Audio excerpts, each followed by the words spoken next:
हम लोग श्रीमद् भागवतम के तीसरे स्कंद के तीसरे अध्याय के 20वें और 21वें श्लोक को देखेंगे। और 19वें में हमने ये देखा था, भगवान अपि विश्वात्मा लोकवेद पथानुगः कामांस शेवे द्वारवत्याम असक्तः सांख्यमास्थितः।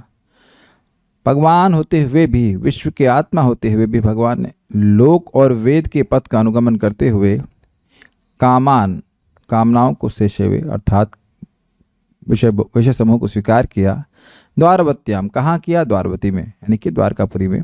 किस प्रकार? असक्त अनासक्त रहते हुए। कैसे? सांख्य मास्तः प्रकृति और पुरुष के विवेक से युक्त रहते हुए उन्होंने स्वीकार किया।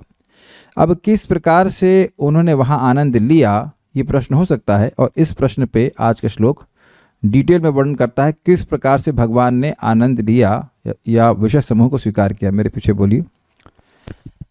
लेकिन ये समझना होगा कि सभी कुछ भगवान की अंतरंग शक्ति के अंतर्गत स्थापित हो रहा है, न कि भौतिक माया शक्ति के अंतर्गत, जैसा कि लौकिक जगत में लौकिक लोग करते हैं। स्निग्ध स्मितावलोकेन वाचा पीयूष कल्पया।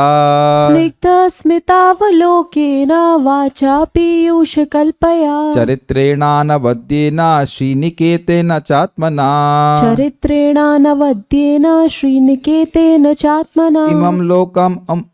इमं लोकम अमुं चैव रमयन्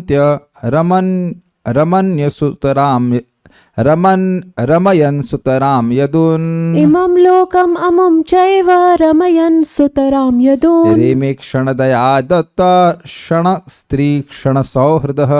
रेमे क्षणदया दत्त क्षण स्त्री क्षण सौहृदः। स्निग्ध स्मितावलोकेन वाचा पीयूष कल्पया। स्निग्ध स्मितावलोकेन वाचा पीयूष कल्पया। चरित्रेणानवद्येन श्रीनिकेतेन चात्मना। चरित्रेणानवद्येन श्रीनिकेतेन चात्मना। इमं लोकममुं चैव रमयन् सुतरां यदुन्। इमं लोकम् अमुं चैव रमयन् सुतरां यदुन्। रेमे क्षणदया दत्तः क्षण स्त्री क्षण सौहृदः।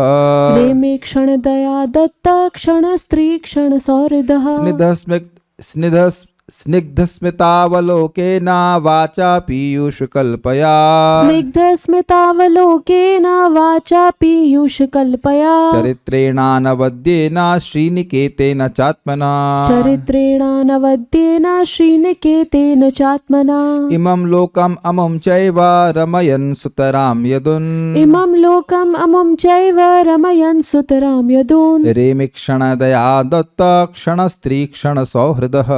रेमे क्षणदया दत्त क्षण स्त्री क्षण सौहृदः। स्निग्ध स्मितावलोकेन वाचा पीयूष कल्पया। स्निग्ध स्मितावलोकेन वाचा पीयूष कल्पया। चरित्रेणानवद्येन श्रीनिकेतेन चात्मना। चरित्रेणानवद्येन श्रीनिकेतेन चात्मना। इमं लोकम् अमुं चैव रमयन् सुतरां यदुन्। इमं लोकम् अमुं चैव रमयन् सुतरां यदुन्। रेमे क्षणदया दत्त क्षण स्त्री क्षण सौहृदः। रेमे क्षणदया दत्त क्षण स्त्री क्षण सौहृदः। बोलिए।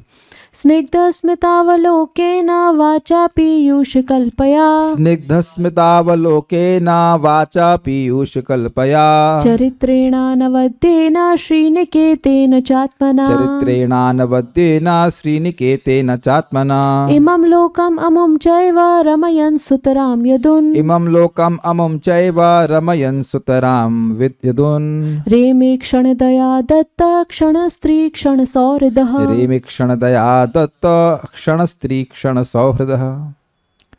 3 बार क्षण क्षण आया है। अलग अलग अर्थ हैं, देखेंगे अभी इसको।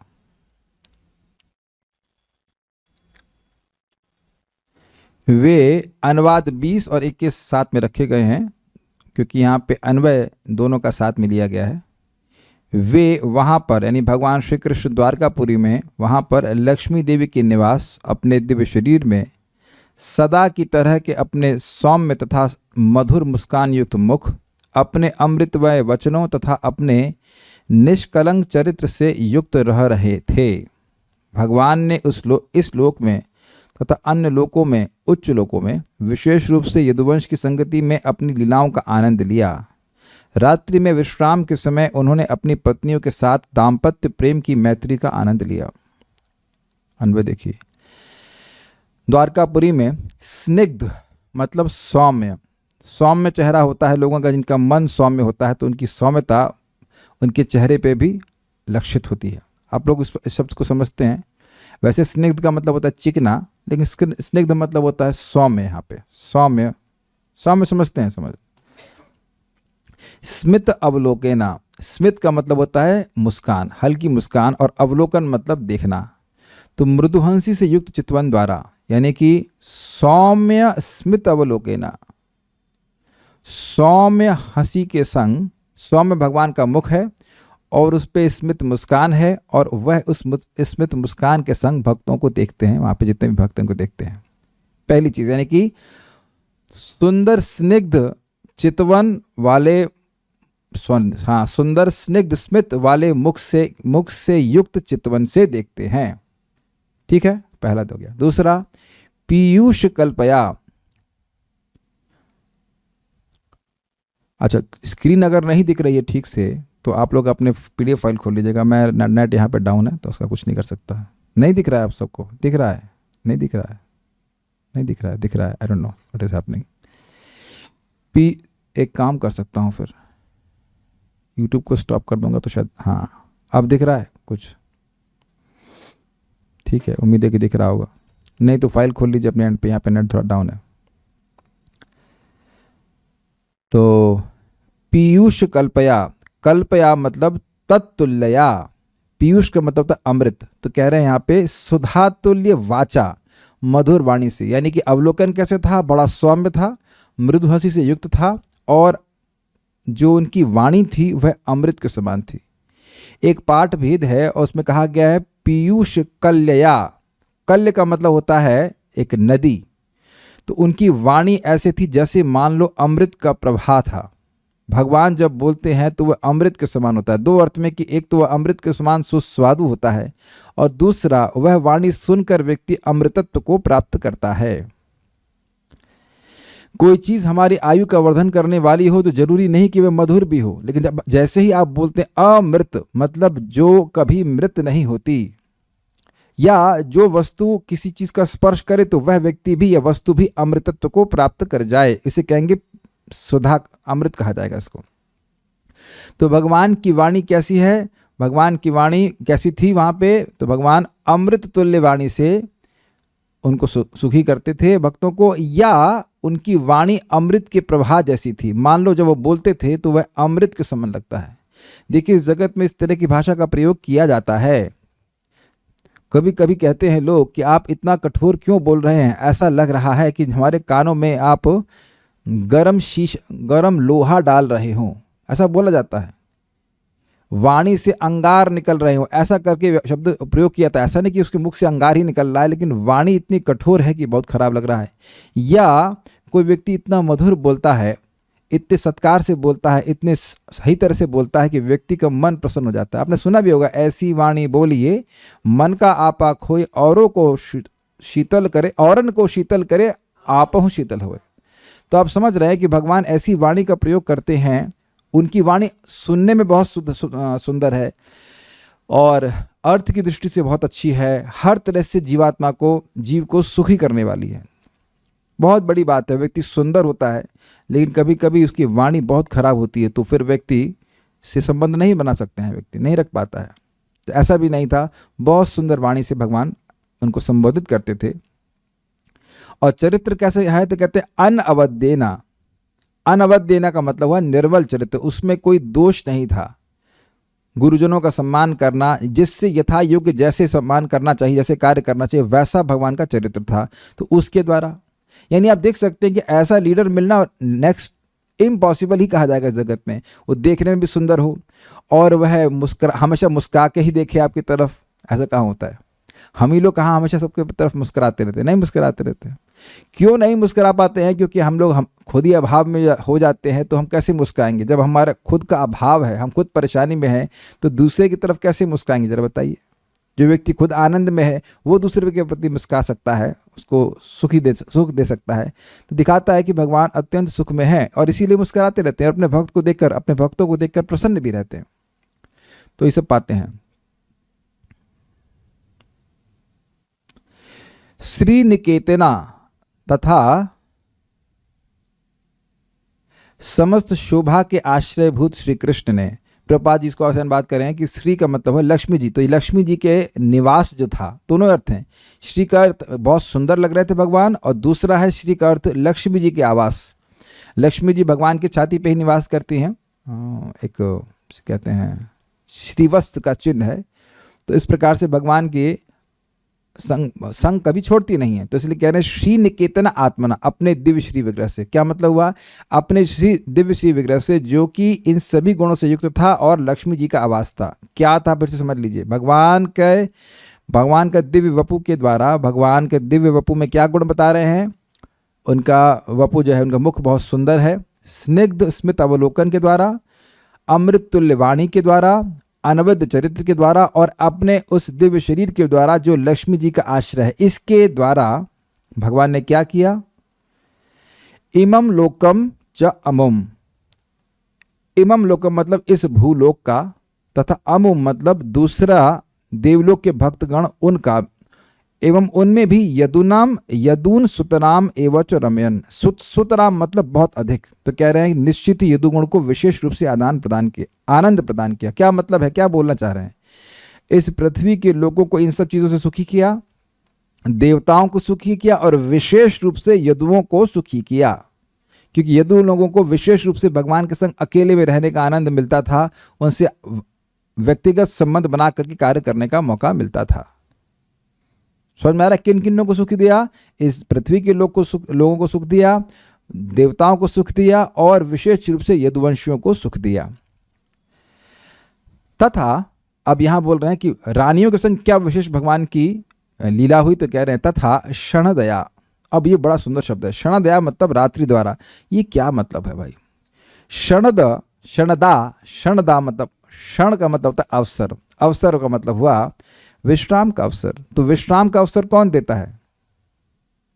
अगर मैं पूछूं कि आप लोगों को विश्राम का अवसर कौन देता है, हम लोग को विश्राम का अवसर कौन देता है? रात्रि देती है। इसलिए रात्रि का एक नाम है क्षणदा। जो विश्राम का अवसर दे उसको क्षणदा कहेंगे। विश्राम का क्षण दे उसको विश्राम तो क्षणदा कहेंगे, अर्थात रात्रि। तो उसके द्वारा, तृतीय विभक्ति है, रात्रि के द्वारा, यानी रात्रि द्वारा दत्त, रात्रि के द्वारा दत्त अर्थात प्रदत्त क्षण, यानी विश्राम समय में, जब यानी रात्रि जब भगवान को विश्राम का समय देती थी, इसका मतलब है कि दिन भर भगवान के पास सोने का अवकाश नहीं है, तो दिन भर वह द्वारका में विभिन्न प्रकार की क्रियाओं में लगे रहते थे। इस प्रकार से वह इस लोक के लोगों को और देवताओं को और यदुओं को सुखी करते थे। तो पूरा दिन तो उसमें व्यस्त हो गया। अब रात्रि में क्षण दया, रात्रि के द्वारा दत्त क्षण, जब रात्रि के द्वारा प्रदान किए जाते थे कुछ अवसर विश्राम के समय में या उत्सव में, एक क्षण का और अर्थ होता है उत्सव। तो रात्रि तो विश्राम का समय है, उत्सव कैसे हो सकती है? तो यह शब्द हमने सुना था, क्षण का अर्थ तत्क्षणात्, जैसे ही कोई भागवत सुनने की इच्छा करता है उसी क्षण भगवान हृदय में आ जाते हैं, तत्क्षणात्। और दूसरा अर्थ था कि जब भक्त लोग मिल करके श्रीमद् भागवतम का श्रवण कीर्तन करते हैं तो तत् अर्थात भगवान का क्षण अर्थात वह उत्सव होता है। तो क्षण के दो अर्थ हैं, एक है समय यानी अवसर, और दूसरा अर्थ है उत्सव। तो कह रहे हैं कि उस समय जो उत्सव था, रात्रि का उत्सव था, उस समय स्त्री अपनी प्रियतमाओं के साथ अर्थात अपनी पत्नियों के साथ क्षण, अब यहाँ क्षण का क्या अर्थ है? उत्सव। उत्सव रूपी दाम्पत्य प्रेम की सौहृद रे में, उत्सव रूपी दाम्पत्य प्रेम की मैत्री का आनंद लिया। भगवान ने भी आनंद लिया और पत्नियों ने भी आनंद लिया। ये तो ऊपर से जा रहा होगा, मुझे पता है कि ऊपर से जा रहा होगा। श्लोक देखिए तो समझाऊंगा, श्लोक समझ में आ जाएगा। पहले देखिए भगवान ने कैसे भक्तों को सुख दिया। स्निग्ध स्मितावलोकेन, स्निग्ध स्मित मुस्कान से युक्त अवलोकन के द्वारा, चितवन के द्वारा, वाचा पीयूष कल्पया, वाणी के द्वारा जो कैसी थी? अमृत तुल्य थी, चरित्रेण अनवद्येन और निष्कलंक निष्पाप चरित्र के द्वारा, लीलाओं के द्वारा और श्री निकेतन चात्मना, और ऐसे दिव्य विग्रह के द्वारा जो लक्ष्मी जी का आवास था, श्री निकेत था। इमम यानी कि इमम लोकम अर्थात पृथ्वी के लोक, और अमम चैव और देवताओं को भी रमयन आनंद प्रदान किया, और सुतराम यदुन विशेषकर से यदुवंशियों को आनंद प्रदान किया। रे में भगवान ने आनंद लिया। कब आनंद लिया? तो कहते हैं क्षण दया दत्त, जब रात्रि के द्वारा उनको अवसर प्रदान किया गया। किस चीज में? तो कह रहे हैं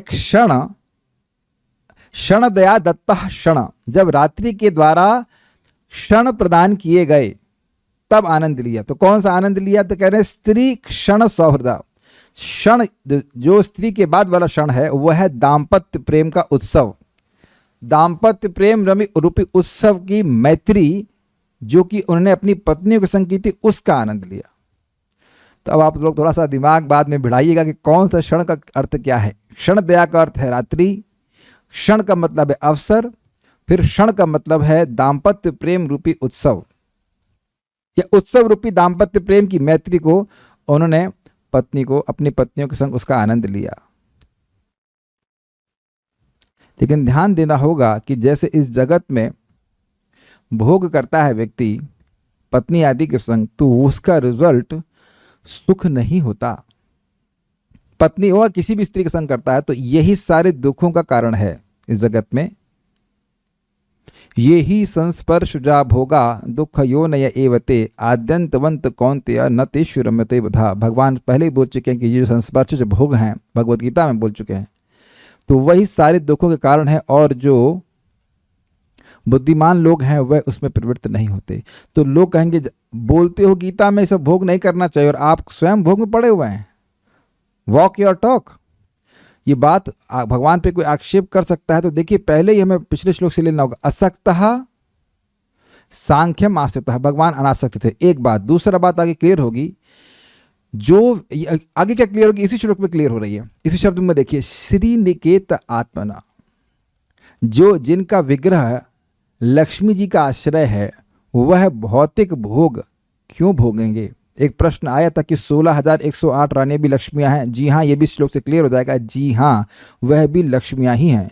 तो इस प्रकार से व्यक्ति को सोचना नहीं चाहिए कि वो भोगों में पड़े हुए थे, जैसे कि यहाँ पे इस जगत में लोग पढ़ते हैं, क्योंकि यहाँ पे भोगों का एकमात्र रिजल्ट है वह है संताप, दुख, परेशानी। लेकिन भगवान इस प्रकार से नहीं कर रहे हैं, इस प्रकार से उनको आवश्यकता ही नहीं है। जो आश्रय हैं लक्ष्मी जी के, उन्हें इस प्रकार के भोगों की क्या जरूरत है। तो बार बार हमें समझते हुए चलना होगा कि भगवान पूरी तरह से चिन्मय है और उनकी सारी लीला आनंदकारी है। श्रीधरी, आप जरा विचार कीजिए,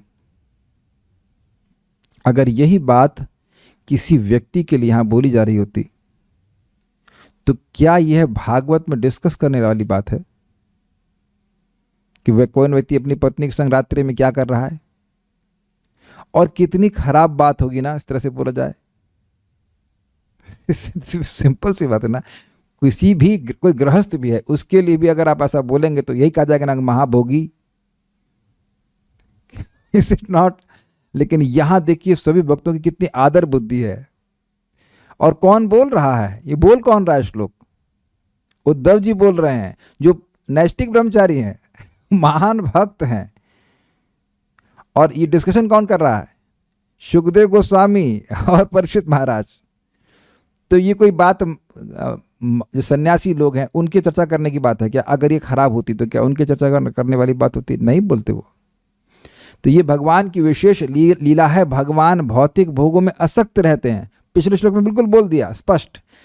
लेकिन यहां तो लग रहा है कि भगवान आसक्त हैं बहुत ज्यादा। तो यहां पे चक्रवर्ती बात स्पष्ट कर रहे हैं कि भगवान भौतिक माया शक्ति को बिल्कुल स्पर्श नहीं करते, लेकिन भगवान अपनी चित्त शक्ति के विलास जो हैं, आध्यात्मिक शक्ति का जो प्राकट्य है, उसमें बहुत आसक्त रहते हैं, बल्कि उसी में ही लगे रहते हैं। इसीलिए तो कह रहे हैं सुतराम यदुन, यदुओं को बहुत आनंद दिए।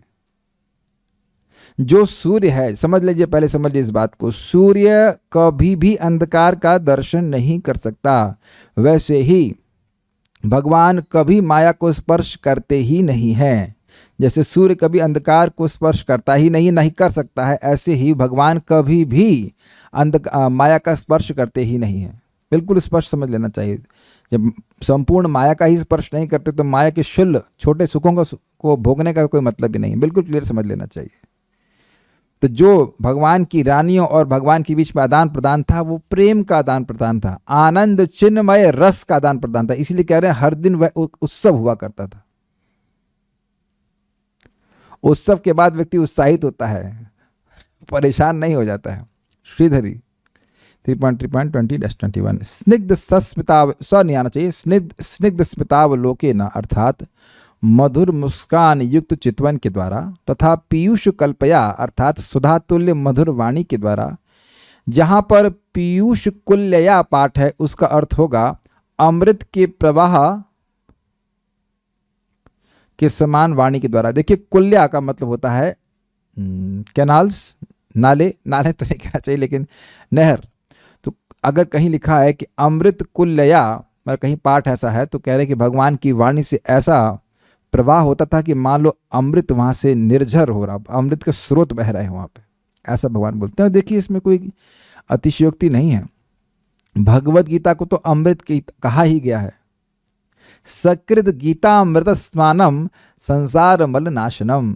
एक बार भी कोई व्यक्ति गीता अमृत में स्नान कर लेता है तो उसके संसार का मल का नाश हो जाता है। तो गीता है ही अमृत। कितने लोग ही भगवत गीता को पढ़ करके अमृतत्व को प्राप्त किए हैं, और आप जिंदगी भर भगवत गीता पढ़ते रहें फिर भी आपको अमृत तुल्य ही लगता है। कल हम लोग गीता पे चर्चा कर ही तो रहे थे, और कितनी सुंदर अमृतमय टीकाएं थी। तो अमृत पे ही तो अमृतमय टीकाएं हो जाएंगी, जहर पे कोई अमृतमय टीका नहीं हो सकती है। Is it not? भक्तों ने, आचार्यों ने भगवान की अमृतमय वाणी को आस्वादन करके ही टीकाएं लिखी हैं। उसी अमृत को खोल खोल करके हम लोग को ऐसे दे रहे जैसे मान लो अमृत है लेकिन ग्लास कहाँ है, तो वह ग्लास दे करके पिला रहे, लो पियो पियो। बल्कि ग्लास भी नहीं कहना चाहिए, हम लोग तो वैसे छोटे बेबी की तरह ग्लास पी भी नहीं सकते। वो जो बच्चों वाली होती है ना बोतल, उसमें भर भर के क्या पहना है, ये लो पियो, ये देखो इसका अर्थ ये है, इसका ये अर्थ है, ऐसा करके समझाते हैं।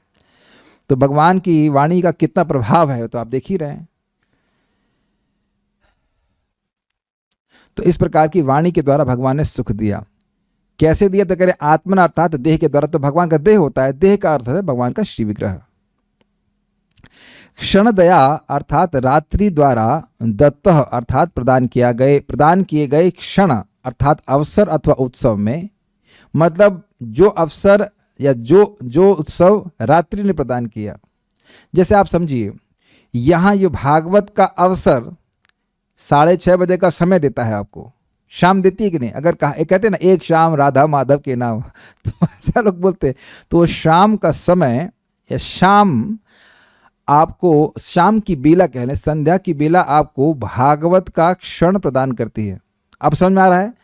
शाम की बेला हमारे लिए भागवत का क्षण है अर्थात भागवत को सुनने का अवसर है, या भागवत उत्सव में संलग्न होने का अवसर है। दोनों तो देख ही रहे ना। तो इसी प्रकार से रात्रि भगवान के लिए उत्सव का समय थी या अवसर था। श्री भगवान ने जिन स्त्रियों को क्षण अर्थात दाम्पत्य प्रेम रूपी सौहृदम अर्थात मैत्रिका रेमे अर्थात आनंद प्रदान किया, तो ये सब बातें हैं। तो नेक्स्ट वाले क्षण का मतलब था वह उत्सव जो दाम्पत्य प्रेम रूपी था। देखिए जैसे कोई व्यक्ति इस जगत में पत्नी से कुछ मजाक करता है तो वह मजाक भगवान यदुओं से नहीं कर सकते हैं। जैसे माता रुक्मिणी से एक दिन कहे भगवान की, हमको लग रहा है कि हमको तुमसे वास्तविक प्रेम नहीं था, हम तो केवल शिशुपाल को हराने के लिए, उसको सबक सिखाने के लिए तुम्हारा अपहरण कर लिए। भगवान ऐसे ही बोल रहे हैं बस। और आप पढ़ लीजिएगा, इसमें बहुत सुंदर लीला है। और इस समय तक रुक्मिणी के पौत्र भी हो चुके हैं अर्थात अनिरुद्ध जी भी हो चुके हैं, और वैसे वो बुढ़ी नहीं हुई हैं, बुढ़ी नहीं होती हैं। और बोले हम नहीं समझते हैं कि हम तुम्हारे योग्य थे, और अब शिशुपाल से तुम शादी कर लेती तो तुम्हारा तो वो नौकर ही बन के रहता। यहाँ मधुर वाणी नहीं लग रही है, एकदम कठोर लग रहा है रुक्मिणी जी को। तो रुक्मिणी जी तो एकदम आश्चर्यचकित तुम्हें लग रहा है कि हमसे कुछ गलती हो गई है, और कृष्ण हमको जो है त्याग ही देंगे, छोड़ ही देंगे। फिर बड़े गंभीरता से कह रहे हैं कि देखो अभी भी मौका है, अभी कोई दिक्कत नहीं, बहुत समय नहीं बीता है। मतलब पौत्र हो चुके हैं, बहुत समय नहीं आओ, बहुत समय नहीं बीता है, लेकिन तुम चाहो तो किसी और से भी शादी कर सकते हो, हमें कोई दिक्कत नहीं है। जब इस प्रकार से कोई पति बोले जिससे पत्नी अत्यंत आसक्त है और ऐसे अपनी अनासक्ति प्रस्तुत कर दे, तो पत्नी पे क्या होगा? तो वहाँ रुक्मिणी जी, उनको पंखा झल रही थी या चामर झल रही थी, मुझे नहीं पता, दोनों में से कुछ एक था, और वहीं रुक्मिणी जी बेहोश हो गई। तो भगवान तुरंत ही अपने 4 हाथ प्रस्तुत किए, एक हाथ से उनको उठाए, एक हाथ से उनके बाल, दोनों हाथों से बाल संवारने लगे, फिर उनको पानी वानी छिटका तो उनको होश आया। फिर भगवान कहते हैं, अरे अरे मैं तो मजाक कर रहा था, तुम तो सीरियसली ले लिया ऐसे करके। फिर कहे कि भाई देखिए, गृहस्थी में कोई सुख तो है नहीं, अगर कोई सुख है तो रात्रि के समय या कभी खाली समय में अपनी पत्नी से कुछ मजाक कर लेता है व्यक्ति, तो उसी को सुख मानता है, बाकी तो बहुत परेशानी है, ऐसा करके भगवान आप बोल रहे हैं। तो अब इस तरह की बातें तो भगवान केवल अपनी पत्नी से ही कर सकते हैं ना, इस प्रकार की बातें तो और किसी से नहीं कर सकते। तो ऐसा समझना चाहिए, विषय सुख जिस तरह से जगत में लोग भोगों में पड़े रहते हैं, वैसा नहीं सोचना चाहिए। आप उसको पढ़ लेना, बड़ा मजेदार है। और उसके बाद भगवान जो जो बात बोले थे उसका प्रतिकार रुक्मिणी जी एक एक तरीके से कर रही हैं, एक एक बात को भगवान की काट दी। तो बहुत अच्छा है कि भगवान ये बोले तो रुक्मिणी जी क्या बोली, भगवान ये बोले तो रुक्मिणी जी क्या बोली, वह आप लोग पढ़ सकते हैं। लॉर्ड कृष्णा टीजिस रुक्मिणी है, देखिए क्या कौन सा चैप्टर है, कृष्णा टीजिस रुक्मिणी। भगवान माता रुक्मिणी को चिढ़ाते हैं।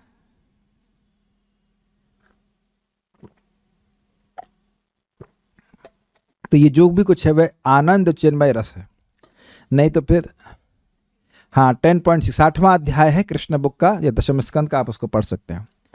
सारार्थ देखिए, आप ये देख रहे हैं कि जैसे ही मैं बात कर रहा था, यद्यपि बात पति और पत्नी की है, पहली बात हम ओपनली डिस्कस कर रहे हैं और इसको डिस्कस करने से मन में आनंद होता है। यही बात कोई और किसी की बात करेगा तो वहाँ उसका मन मलिन हो जाएगा। आप पढ़ लीजिएगा उसको, अब बने तो हम 10th कैंट में जब आएंगे तब पढ़ाएंगे। सारा दर्शन देखिए, यह श्लोक दर्शाता है कि यद्यपि श्री भगवान माया शक्ति के कार्यों के प्रति आकर्षित नहीं होते, तथापि वे अपनी अन्य शक्ति चित शक्ति के विलास द्वारा आकृष्ट हैं। क्या मतलब हुआ? पिछले श्लोक में भगवान ने कहा, उद्धव जी ने कहा, असक्त सांख्य मास्ततः, अनासक्त रहते हुए और प्रकृति और पुरुष के विवेक से युक्त होते हुए भगवान कामांश सेवे विषय समूह को ग्रहण किए। तो इससे बिल्कुल स्पष्ट समझ में आ रहा है कि जो लोक और वेद के पथ का अनुगमन करते हुए भगवान ने जो कुछ स्वीकार किया उसमें भगवान की कोई आसक्ति नहीं थी। लेकिन यहाँ जो वर्णन किया जा रहा है, अपने भक्तों को सुख देना, देवताओं को सुख देना और यदुवंशियों को सुख देना और अपनी पत्नियों को सुख देना, तो यह जो पत्नियों से उनका आदान प्रदान है, ये उनकी चिन्मय रस की लीला है, चिन्मय शक्ति की लीला है। कुछ समझ पा रहे हैं भक्त लोग? This is spiritual interaction with the Lord, और भगवान उसमें अत्यधिक आसक्त हैं। बल्कि इतने आसक्त भगवान लीला में होते हैं कि उनको जगत के बारे में कुछ फर्क में नहीं पड़ता कि क्या हो रहा हो, जगत में कोई फर्क नहीं पड़ता। चलिए आगे पढ़ते हैं। 4 तत्वों मधुर अवलोकन, यानी बहुत मधुर रूप से देखना, वचन अमृतमय वचन, लीला यानी कि अनवद्य चरित्र, तथा अपने स्वरूप यानी कि श्री निकेतन अचात्मना आदि 4 माधुर्यों द्वारा भगवान ने इमम लोकम अर्थात इस पृथ्वी पर, अमम अर्थात स्वर्ग में, तथा विशेषकर यदुओं सहित भक्तों को आनंद प्रदान किया। किंतु यदुओं के मध्य भी उन्होंने विशेष रूप से अपनी महिषियों का मतलब हो गया रानियों सहित रमण किया। यह उनकी अधिकाधिक आसक्ति को दर्शाता है, मतलब पृथ्वी और देवता और उससे भी अधिक यदुओं और उससे भी अधिक अपनी रानियों को प्रेम किया। क्षण दया अर्थात रात्रि काल में दत्त क्षण अर्थात प्रदान किए गए अवसर पर इन महिषियों के लिए क्षण अर्थात उत्सव रूपी दाम्पत्य प्रेम की सौहृद अर्थात मैत्री का उन्होंने आनंद लिया। ये समझ में आया या सब बहुत ही कठिन हो जा रहा है? हमारा देखिए जितना सामर्थ्य मैं उतना बता दे रहा हूँ। आज शायद ना समझ में आ रहा सारी बात, लेकिन एक दिन समझ भी पाएंगे। पढ़ लीजिएगा, थोड़ा थोड़ा समझ में। नहीं समझ में आए तो पूछना कि क्या समझ में नहीं आया। ऐसे ही पढ़ना चाहिए। अब और कैसे तरह बताया जाए, मुझे भी मतलब मैं जब तैयार कर रहा था तो मैं समझने में थोड़ा कठिनाई हो रही थी, कौन सा क्षण कहाँ जाएगा। Take some effort on your part also to understand this things. भगवान ने वह किस प्रकार किया? ऐसा इस प्रकार है क्योंकि वे रानियां वास्तव में उनके स्वरूप से उत्पन्न चित्त शक्ति स्वरूप हैं। अब ये प्रश्न क्यों किया गया, जरा देख लीजिए। भगवान ने ऐसा क्यों किया रानियों के साथ? मान लो कोई पूछे, भगवान तो आत्मराम है, आप तो काम है, उन्हें क्या जरूरत है अपनी रानियों के संग रमण करने की? तो कहते हैं ऐसा इस प्रकार है, ऐसा इसलिए है क्योंकि वे रानियां वास्तव में उनके स्वरूप से उत्पन्न चित्त शक्ति स्वरूप थी। भगवान का स्वरूप है सच्चिदानंदमय और उनके स्वरूप से प्रकट होने वाली शक्ति को चित्त शक्ति कहते हैं। जरा समझने का प्रयास कीजिए। जैसे सूर्य से जो ऊष्मा निकलती है वह सूर्य के स्वरूप से निकलती है, कहीं और से तो आती नहीं है। लेकिन सूर्य की शक्ति से इस जगत में बहुत सारे पेड़ पौधे उगते हैं, बल्कि सभी पेड़ पौधे उन्हीं की शक्ति से उगते हैं। तो पेड़ पौधे भी सूर्य की शक्ति हैं, लेकिन पेड़ पौधों के स्वरूप में और सूर्य के स्वरूप में बहुत बड़ा भेद है।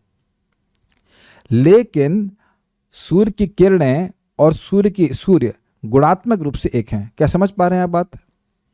पेड़ पौधे सूर्य के स्वरूप से नहीं प्रकट हो रहे हैं, लेकिन वह सूर्य से अलग भी नहीं है। किसी भी पेड़ पौधे की सत्ता सूर्य पर ही आश्रित है। तो माया शक्ति जो है वह भगवान की भिन्न शक्ति है, वह गौण शक्ति है, वह भगवान के स्वरूप से नहीं प्रकट हो रही है, लेकिन है भगवान की शक्ति। लेकिन भगवान की चित्त शक्ति, स्पिरिचुअल शक्ति जो कि है संधनी, संबित और आह्लादनी, ये भगवान के स्वरूप से वैसे ही प्रकट होती है जैसे कि सूर्य की किरणें सीधे सूर्य से ही प्रकट होती हैं। ठीक है, इसलिए सूर्य का और सूर्य की रोशनी का गुणात्मक रूप से कोई भेद नहीं है, ये समझना चाहिए। यानी कि जो भगवान की रानियां हैं वह यद्यपि यहाँ दिख रही राजकुमारियां जो भी है, लेकिन वह लक्ष्मी जी ही हैं, वह दिव्य शरीर वाली ही हैं। इसे स्कंद पुराण के प्रभास खंड में शिवजी तथा गौरी देवी के मध्य घटित संवाद द्वारा समझा जा सकता है, जिसमें कि प्रत्येक 10 पुत्रों से युक्त 16,000 रानियों का वर्णन किया गया है। हंस एव मतः कृष्णा परमात्मा जनार्दनः तस्यैते शाक्तयो देवी षोडशैव प्रकीर्तितः चंद्ररूपी मतः कृष्णा कलारूपास्तुता स्मृताः। श्री कृष्ण को हंस, परमात्मा और जनार्दन के नाम से जाना जाता है। हे पार्वती, उनकी 16 शक्तियां सुप्रसिद्ध हैं। वे भगवान चंद्रमा के समान हैं और उनकी शक्तियां चंद्रमा की कलाओं के समान। इसका वर्णन 10वें स्कंद में विस्तार से किया जाएगा। तो इस प्रकार से वर्णन हुआ कि भगवान की जितनी भी गोपियां हैं वह सब, क्षमा कीजिएगा, गोपियां तो हैं, ये जितनी भी रानियां हैं वो सब भगवान के ही विस्तार है, भगवान की अंतरंगा शक्ति का ही विस्तार है। तो इसलिए भगवान का इनके संग कोई भी रमण ये भौतिक जगत का कार्य नहीं है, ये समझना चाहिए। प्रभुपाद जी का तात्पर्य 20वें श्लोक के ऊपर। पिछले श्लोक में बतलाया गया कि सांख्य दर्शन के सत्यों में स्थित भगवान कृष्ण सभी प्रकार के विषयों से विरक्त हैं। प्रस्तुत श्लोक में यह बतलाया गया कि वे लक्ष्मी देवी के निवास हैं। ये दोनों बातें तनिक भी परस्पर विरोधी नहीं है। विरोध पहले क्या है समझ लें। विरोध ये है कि भगवान ने विषय समूह स्वीकार किए अनासक्त रह के, और यहाँ कह रहे हैं कि भगवान लक्ष्मी जी को अपने में धारण किए हुए, तो नहीं बिल्कुल अब पत्नी को साथ में ही लेके चल रहे हैं। फिर ऐसे कैसे कह देंगे कि व्यक्ति विरक्त है? तो कहते हैं नहीं, विरोधी बात नहीं। सुनिए, भगवान कृष्ण बहिरंगा प्रकृति की विविधता से विरक्त हैं, किंतु वे आध्यात्मिक प्रकृति या अपनी अंतरंगा शक्ति का नित्य आनंदमय भोग करते हैं। आनंद का उपभोग करना ये जीवात्मा की भी प्रकृति है और भगवान की भी प्रकृति है, ये उससे अलग नहीं कह सकता है। जब हम इस जगत में देखते हैं कि बद्ध जीव पतित हो रहा है या डिफ्लेक्ट कर रहा है, तो उसका उद्देश्य क्या है? उसे भगवान की भक्ति के सुख के बारे में पता नहीं है, उसका अनुभव है नहीं, तो उसे कहीं ना कहीं तो सुख ढूंढना ही होता है, तो वैसे भौतिक क्षेत्र में ढूंढता है। ये प्रॉब्लम होती है, क्योंकि हम स्वरूपतः आनंदमय हैं, ये बात बोली जा रही है। देखिए, जैसे सूर्य की रोशनी सूर्य के संग रहती है तो कोई बुरा थोड़ा माना जाता है। सूर्य निरंतर ही सूर्य के किरणों के संपर्क में रहता है। तो भगवान जब अपनी अंतरंगा शक्ति की जो विस्तार हैं, गोपियां हैं या रानियां हैं, उनके संग में है तो कोई कलमश नहीं, कोई दिक्कत है ही नहीं। और भगवान जैसे सूर्य अंधकार भी सूर्य पे आश्रित है, लेकिन अंधकार का स्पर्श कभी सूर्य करता ही नहीं है, उसी प्रकार से भगवान कभी भी माया शक्ति का स्पर्श करते ही नहीं, उससे निरंतर ही अनासक्त रहते हैं। यद्यपि माया शक्ति भगवान पर ही आश्रित है। अब तो समझ में आ गया होना चाहिए तत्वतः, कम से कम। जो अल्पज्ञ हैं वे बहिरंगा तथा अंतरंगा शक्तियों के इस अंतर को नहीं समझ सकते। अल्पज्ञ का मतलब है कि जिनका ज्ञान कम है। ज्ञान क्यों कम है? क्योंकि शास्त्र कभी सुनते ही नहीं, उन्हें तो पता भी नहीं कि शास्त्र ऐसा है कुछ। और इस स्पेशली कलयुग में प्राय ऐसा किसी व्यक्ति को मिलना जो श्रीमद् भागवतम को समझ रहा हो, पढ़ रहा हो, that is next to impossible. कोई बात हम लोग थोड़ा थोड़ा सुन लेते हैं, ठीक है, उसकी कुछ टॉपिक्स को जान लेते हैं, लेकिन जब आप उन लोगों से सुनते हैं जो उस बात को जानते हैं ठीक से, तब ठीक ठीक ज्ञान होता है। मैं कहूँ भारत पाकिस्तान का युद्ध तो आपने सुना, ये 3 युद्ध हुए थे, और उससे ज़्यादा क्या जानते हैं? आप जान सकते हैं कि तीनों युद्धों में भारत जीत गया था, और उससे ज़्यादा क्या जानते हैं? तो उससे ज़्यादा कुछ अगर आपको जानना है तो उन लोगों से पूछना पड़ेगा, सुनना पड़ेगा जो उसको ठीक ठीक जानते हैं, नहीं तो लोग कुछ कुछ बोलते चले जाएंगे। कुछ कुछ लोगों की बोलने की प्रवृत्ति होती ही है। और अब एक मन में प्रश्न आ सकता है कि हम इतना दिमाग क्यों लगाएं? क्योंकि यहाँ दिमाग नहीं लगाएंगे तो कहीं ना कहीं दिमाग लगाएंगे ही, और वो दिमाग हमको एक और देह की प्राप्ति कराने वाला है। वहाँ बुद्धि लगाएंगे तो फिर दोबारा जन्म पाएंगे। This is how it's there. हम सबके अंदर बुद्धि है, ये ना कहिएगा कि बुद्धि नहीं है। इससे भी अधिक कठिन विषयों को हम लोग समझे हैं, प्रयास किए हैं, ये सोचते हुए कि इसको अगर समझ लेंगे तो हम जीवन की सफलता को प्राप्त कर जाएंगे, जबकि प्राप्त किए नहीं। इस पर तो कोई विरोध नहीं होना चाहिए। बहुत कठिन कठिन विषयों को पकड़ लिए। बात बहुत सिंपल है, भगवान अंतरंगा शक्ति के प्रति आसक्त तो रहते ही हैं और वह उनके लिए नेचुरल है, और भगवान भौतिक प्रकृति के प्रति अनासक्त रहते हैं, यह भी उनके लिए बिल्कुल नेचुरल है। देखिए, अंधकार सूर्य के संपर्क में कभी नहीं आ सकता, या ऐसे कहें कि सूर्य कभी अंधकार के संपर्क में आ ही नहीं सकता है।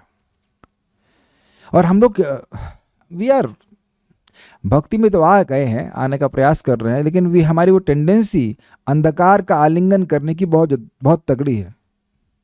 इसीलिए बार बार भागवत के प्रकाश में आना चाहिए, बिकॉज अंधकार का आलिंगन करेंगे तो अंधकार ही प्राप्त होगा।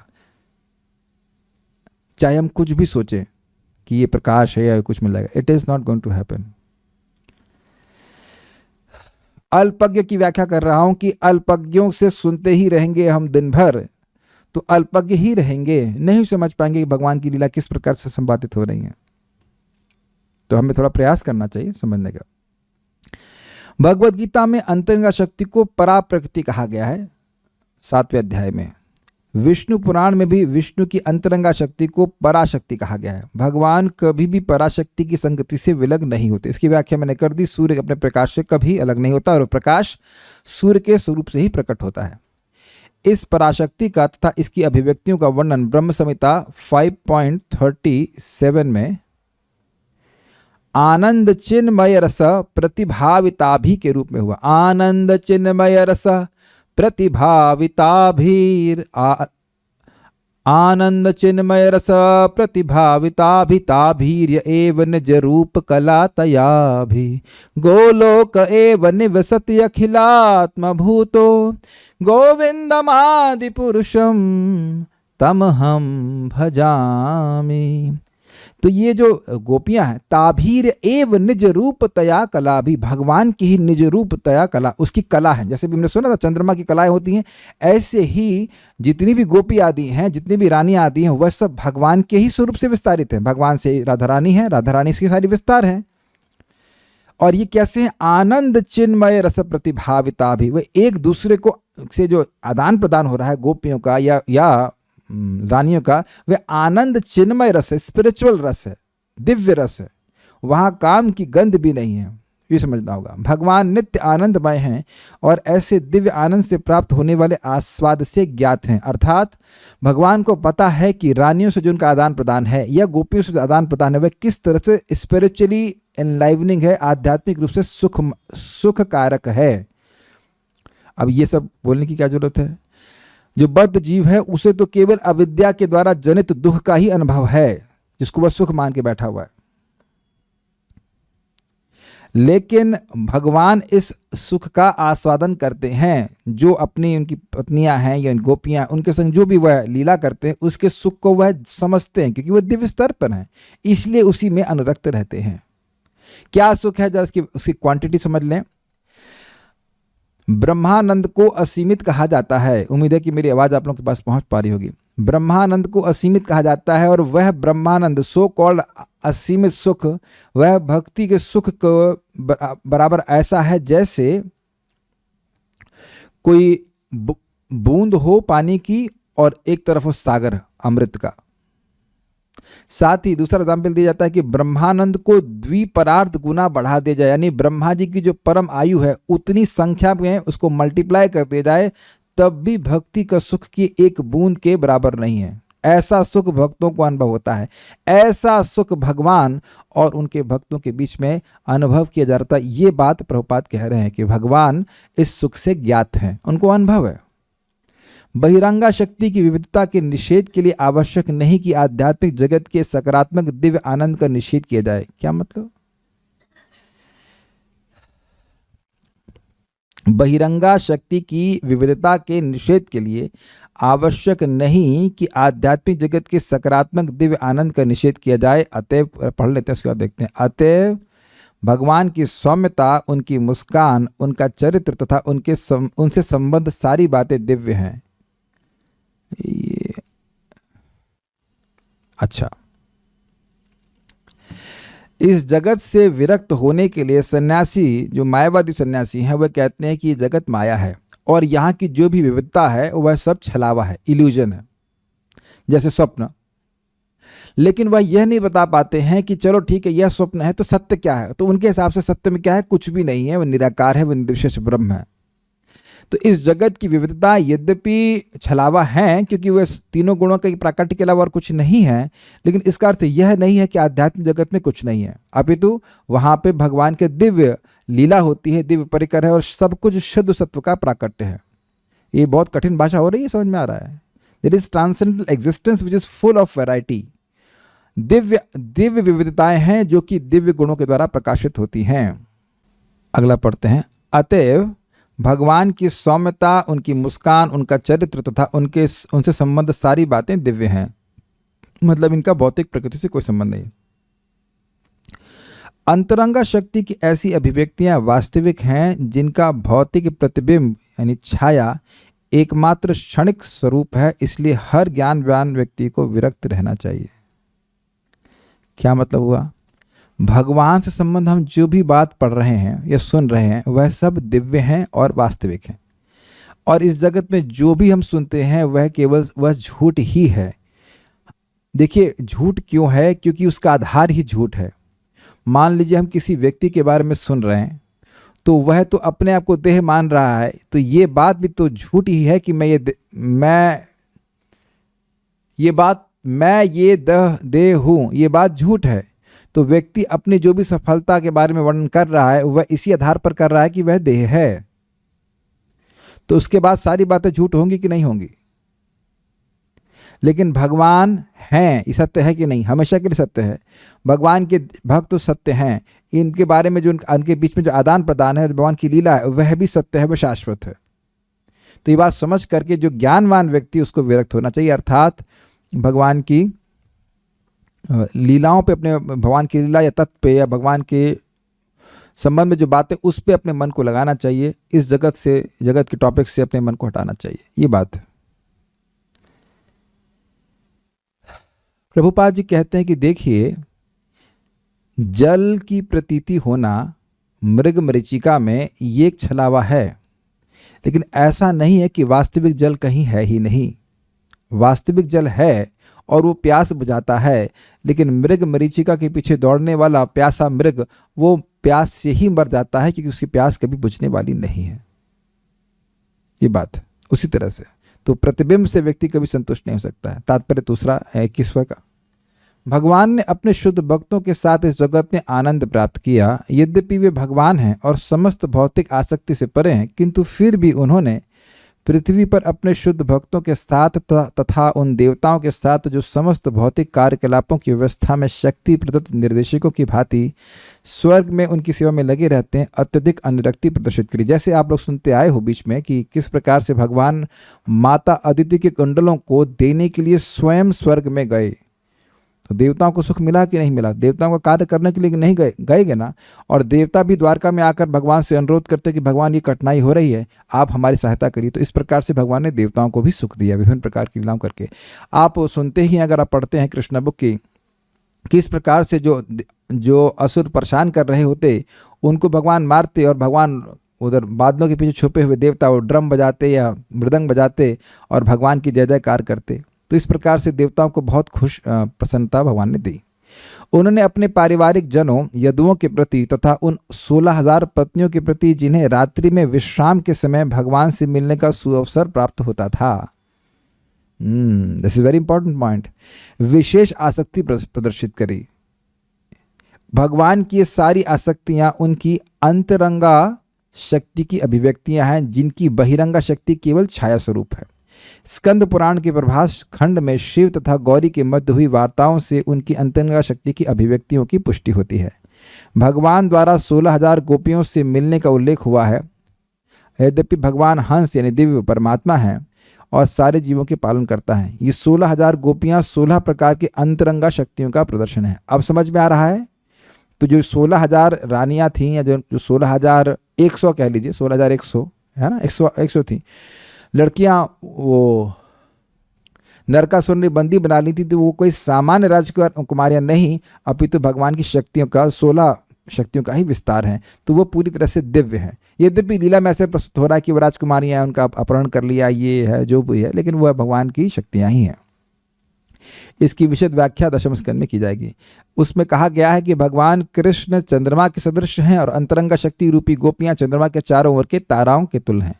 बिल्कुल स्पष्ट है, तो ये तो हम पढ़ ही चुके हैं। सो यहाँ तक बात हुई, उस आगे की बात को हम कल देखेंगे। श्रीमद् भागवत, प्रश्न कोई है क्या? भगवान की पराशक्ति आध्यात्मिक है और अपराशक्ति भौतिक है। हाँ ठीक है, दोनों शक्तियां भगवान की हैं, दोनों आध्यात्मिक नहीं है।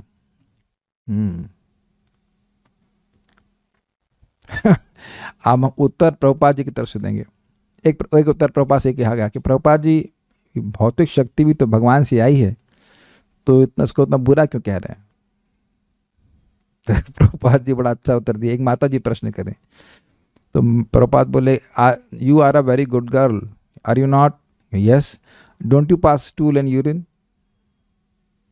आप बहुत अच्छी लड़की हैं कि नहीं? हाँ। उसने हाँ बोल दिया। बोले कि आप मल मूत्र नहीं त्याग करती हैं? हाँ। तब तो ठीक है ना भाई, कोई व्यक्ति अच्छा है लेकिन उसका कुछ शक्ति है ना जो कि बहुत खराब मानी जाती है, उसी व्यक्ति से तो आई है।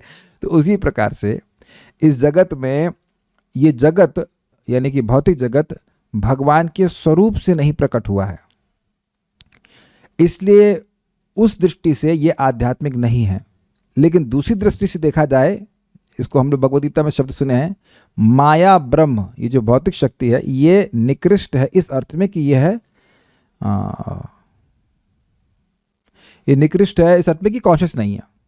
लेकिन कोई व्यक्ति, कोई वस्तु कॉन्शियस नहीं हो तो बुरी नहीं हो जाती है। आप मेरी बात समझ रहे हैं? वो निकृष्ट है इस दृष्टि से कि वो कॉन्शियस नहीं, चेतन नहीं है, तो अपरा है। लेकिन वस्तुएं हमें नहीं बांध रही हैं। आप ध्यान दीजिएगा, वस्तुओं ने हमको नहीं बांध के रखा हुआ है। वस्तुओं में जो हमारी आसक्ति है, जो अविद्या की वजह से, उसकी वजह से प्रॉब्लम है।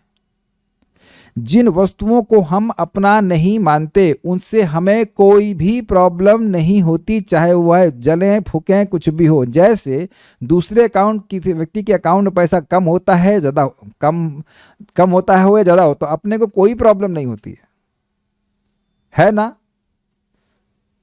अपने अकाउंट में कुछ प्रॉब्लम होते हैं, कम ज़्यादा होता है तो दिक्कत होती है। अपना बच्चा 99% लेके आ गया तो खुश होते हैं, दूसरे वाले का हो या नहीं हो क्या फ़र्क पड़ता है?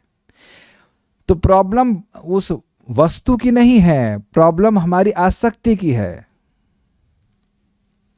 तो उस दृष्टि से भौतिक शक्ति को खराब कहा जाता है। लेकिन भौतिक शक्ति भगवान के लिए तो सब कुछ आध्यात्मिक ही है, लेकिन फिर भी परा और अपरा इसलिए बोल रहे हैं क्योंकि ये चेतन नहीं है। और दूसरी बात, हमने एक प्रभुपाद का लेक्चर सुना, प्रभुपाद का कोट सुना था, matter regains spiritual quality when employed in Krishna service. भौतिक प्रकृति अपने आध्यात्मिक गुण को प्राप्त कर लेती है जब उसे भगवान की सेवा में नियोजित किया जाता है। देखिए सिंपल सी बात है। कल मैं रात्रि में भागवतम को ऐसे पढ़ रहा था, लेटे लेटे पढ़ते, सोने से पहले पढ़ रहा था, पहले भी किया करता था। तब मैं देख रहा था कि मैं कुछ भौतिक शब्द पढ़ता हूँ, मैं कुछ भी ऐसे कुछ पढ़ लिया कैसे पेड़, तो वह बोरिंग हो जाता है। उसमें वैसी एनलाइवनमेंट, मतलब एक चेतना को प्रकाशित करने की क्षमता नहीं है, ये देखा जा रहा है। लेकिन जैसे ही श्रीमद् भागवतम के शब्दों को पढ़ते हैं तो तुरंत ही हम देखते हैं कि हमारी चेतना में एक परिवर्तन आया। तो अब देखिए शब्द तो हिंदी ही है, यहाँ तो ऐसे कुछ मैं और अलग विशेष भाषा में तो लिखा नहीं हूँ, देवनागरी में लिखा हुआ है ना, लेकिन इसको पढ़ते हैं सुनते हैं तो ये अलग सृष्टि हो जाती है। तो भगवान की अंतरंग शक्ति के संपर्क जब हम भक्ति के द्वारा प्राप्त करते हैं तो हम बिल्कुल समझ पाते हैं कि आध्यात्मिक क्या है और भौतिक क्या है। तो वस्तुतः बात तो हमारी चेतना की ही है, किस तरह स्वीकार करते लेकिन क्योंकि भगवान की तो कभी भोग बुद्धि होती ही नहीं है, तो वह तो उसको उनके लिए सब कुछ आध्यात्मिक है। लेकिन दूसरे जो एंगल से जैसे भगवान स्वयं कह रहे हैं कि पराशक्ति मतलब चेतन शक्ति, स्पिरिट कॉन्शियस शक्ति, और अपरा मतलब जो कि अनकॉन्शियस है, जड़ है, तो उस अर्थ में लेना चाहिए। Darkness is not directly manifested from sun, but it is the absence of light, which is potency of sun. Can we understand Maya like this? तो कह रहा है कि सूर्य इससे सीधे अंधकार नहीं आता है, सूर्य की शक्ति का प्रकाश का जहाँ अभाव होता है उसको अंधकार कहते हैं। ठीक है, तो सूर्य का प्रकाश तो सूर्य से आ रहा है ना। देखिए जो भी शक्तिमान है उससे शक्ति को अलग आप कैसे कर सकते हैं? जरा बता दीजिए कि सूर्य से प्रकाश कहाँ से शुरू हो रहा है कहीं से कहाँ से शुरू हो रहा है ये निर्धारण आप नहीं कर पाएंगे। तो सूर्य के प्रकाश और सूर्य को आप कहीं अलग नहीं कर सकते, तो सूर्य पर ही निर्भर कहा जाएगा अंधकार को। एक एग्जाम्पल दिया जा रहा है कि जैसे अंधकार सूर्य के स्वरूप से नहीं प्रकट होता है, उससे हमेशा ही अलग रहता है, ऐसे ही माया शक्ति उस पर आश्रित रहता है लेकिन उसके स्वरूप से नहीं प्रकट होता है। उसी प्रकार से माया शक्ति भगवान की शक्ति है और भगवान पे आश्रित है, छाया शक्ति है, लेकिन भगवान के स्वरूप से प्रकट नहीं हुई है। ये बात समझना चाहिए। क्या माया देवी की सत्ता भी बाकी देवी देवताओं की तरह चेंज होती है? नहीं। आप भगवद गीता को सुनते हैं, पढ़ाते हैं, पढ़ते हैं, ईश्वर, जीव, प्रकृति, काल और कर्म, ये 5 टॉपिक भगवद गीता में बताए गए हैं और यही वेदांत के भी टॉपिक हैं। तो इनमें भगवान यानी ईश्वर, जीवात्मा यानी हम, प्रकृति यानी माया और काल ये शाश्वत हैं और कर्म ये नष्ट हो जाते हैं।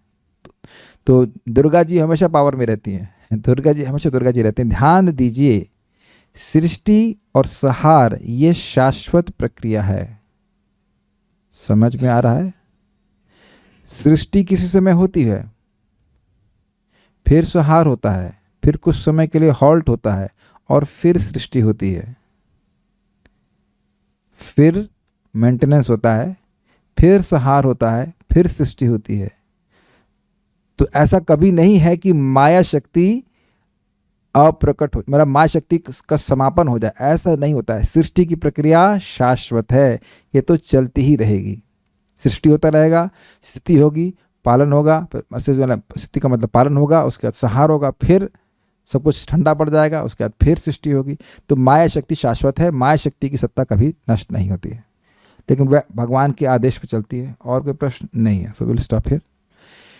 श्रीमद् भागवतम की जय, श्रील प्रभुपाद की जय, निताई गौर प्रेमानंदे। एक बात और कहना चाहता हूँ कि ये जो सृष्टि और संहार आदि है, अगर इस पर हम थोड़ा सा विवेक से विचार करेंगे तो ये देखेंगे कि ये सब तो चलता ही रहेगा। प्रभुपाद जी कहते हैं इस जगत का आहार, निद्रा, भय, मैथुन सब चलता रहेगा। भक्त लोग भगवान की भक्ति करके भगवान के नित्य धाम की प्राप्ति कर लेंगे, उसमें ही फोकस करना चाहिए। भागवतम इसमें बहुत बड़ा आशीर्वाद देती है। दूसरा मैं बहुत सिग्निफिकेंट पॉइंट बोलना चाहता हूँ। देखिए हम लोग अगर भौतिकतावाद में रहते हैं तो हम शब्द थोड़ा ख़राब यूज़ करेंगे, लेकिन चाहे कितने भी महान व्यक्ति हो जाएं, हमारी एग्जिस्टेंस 2 कौड़ी की भी नहीं है। बुरा लग रहा हो तो कोई बात नहीं, लेकिन स्वीकार कीजिएगा, चाहे आप मिनिस्टर हों, चाहे कुछ भी हो, या मैं तो मिनिस्टर मेरे क्लास में आने वाला, लेकिन कोई भी हो, लेकिन हमारी जो एग्जिस्टेंस है वो 2 कौड़ी की भी नहीं है। मानते हैं इस बात को, स्वीकार करते हैं? आप देख लीजिए कितने कितने युद्ध होते हैं, बड़े बड़े लोग होते हैं, सब स्वाहा हो जाते हैं। महाभारत के युद्ध हुआ ना, सब स्वाहा होगा कि नहीं? क्या महाभारत के युद्ध में चलो भगवान के पास चले गए सब लोग, लेकिन ऐसे जगत में बड़ा से बड़ा व्यक्ति भी नेस्त नाबूद हो जाता है, उसकी एग्जिस्टेंस 2 कौड़ी की भी नहीं। सही में बुलबुले की तरह आते हैं, बुलबुले की तरह समाप्त हो जाते हैं। लेकिन सोचिए, यदि आप भगवान के लिए छोटा भक्ति का कार्य भी करते हैं तो वो भगवान के द्वारा रिकॉग्नाइज किया जाता है। पत्रम पुष्पम फलम तो यम यूमे भक्त्या प्रयच्छति तदहम भक्ति उपरतम अश्नामी प्रेतात्मना। आप पत्र पुष्प फल कुछ भी देते हैं भगवान को, तो भगवान नोटिस कर रहे हैं ना।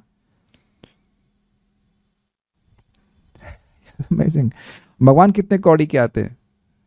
अगर ऐसे कहें सामान्य रूप से 2 कौड़ी की चीज़ अगर भगवान को अर्पित करें, 2 कौड़ी मतलब 2 रुपए की चीज़ अगर अर्पित करें तो भगवान ही मिल जाते हैं। ये बुद्धिमानी नहीं है, ये बुद्धिमानी हमें शास्त्र के द्वारा प्राप्त होती है, भगवत गीता के द्वारा प्राप्त होती है, भागवत के द्वारा प्राप्त होती है। भगवान अपने भक्तों से निरासक्त नहीं है। सुनाई पड़ रहा है, आप जब करते हो, भक्ति करते हो, भगवान देखते हैं। सततम कीर्तयन्तु माम नितन्तश्च दृढ़व्रता नमस्यन्तश्च माम भक्त नित्य युक्ता उपासते। बड़ी दृढ़व्रत होकर मेरा भजन करते हैं, मेरा कीर्तन करते हैं, मेरे को प्रणाम करते हैं। ये सब भगवान देख रहे हैं, भगवान इसका अनुमोदन कर रहे हैं, भगवान इससे प्रसन्न है। He is recognising those things, endorsing. हाँ, ये सब करना चाहिए। और बाकी सारी जो उपलब्धियां इस जगत की हैं वो सब व्यर्थ हैं, सिर्फ 2 कौड़ी की हैं। यद्यपि उसमें बहुत सारी कौड़ियां लगती हैं, लेकिन कार्य केवल 2 कौड़ी का है। और भक्ति में 2 कौड़ी का भी मतलब फ्री में, नाम जब तो फ्री में हो रहा है और उसका लाभ बहुत बड़ा है। व्यक्ति को अपने जीवन में इसको स्वीकार करना चाहिए। भागवत को सुनना, नाम जप आदि करना बहुत बड़ा लाभ है। सो न सिर्फ इससे हम भगवान के प्रति आसक्त होते हैं, लेकिन भगवान भी हमारे प्रति इस प्रकार की आसक्ति को प्रकाशित करते हैं। Will stop here now. Shrimad Bhagavatam की जय, श्रील प्रभुपाद की जय। निताय गौर प्रेमानंदे।